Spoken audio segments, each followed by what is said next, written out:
Kichik do'stlar, sizlar tunji qadamda A harfining har qaysi shakllari bilan tunishish oldida turibsizlar. Endi ular tunishlik basi qandaq? Bosh A, yolg'iz A, oyoq A, ulanma A. Endi qiziqarli misollar bilan ularning so'zlaridagi o'rnini ko'rib baqandiq.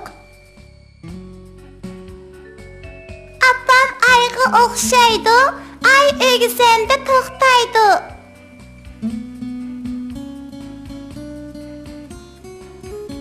Ördek ori ko'tirib, ishtin yondi, herib ketgach bir haza, yig'lib oldi. Şar, şar, şar, şar uçudu. Etin uğuca yerge düşmeydi. Avlikimning ün algısı naqşı eytidi. Appaq tışqan xapa bolup yiroq ketidi.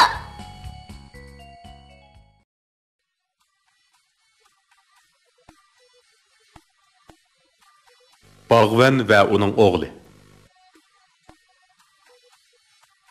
Yaqinqi zamanlarda bir bağvan boğay ötken iken.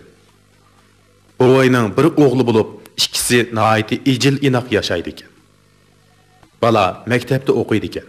Boğay bolsa etiz eriq işlerini qilib harmaydı iken.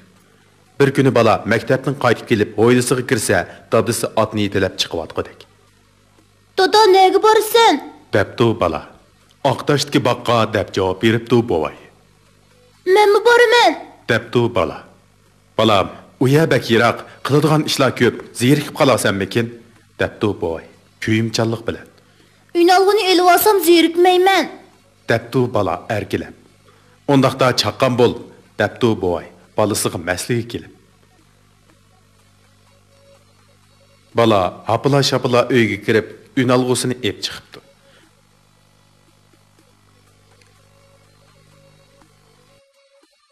Ular atni bo'lishiga chaptirib, baqqa tezli yetib keldi. İkkilan meyvelarni üzishga boshlabdi. Üzüp harmabdi. Ularning g'ayratiga aprin o'qib, to'rnilar ko'k osmonda larzon qanotga qishibdi. Ünalg'u balig'i madad berib, naqshi o'qibdi. Ular ishlayverib, kech kirganini sezmay qoldi. Meyvelar üzülib tugabdi. Ata bala xo'shal-xuram holda olma, anar, omutlarini joylashtirib bo'lib, uyiga qarab yo'l oldi.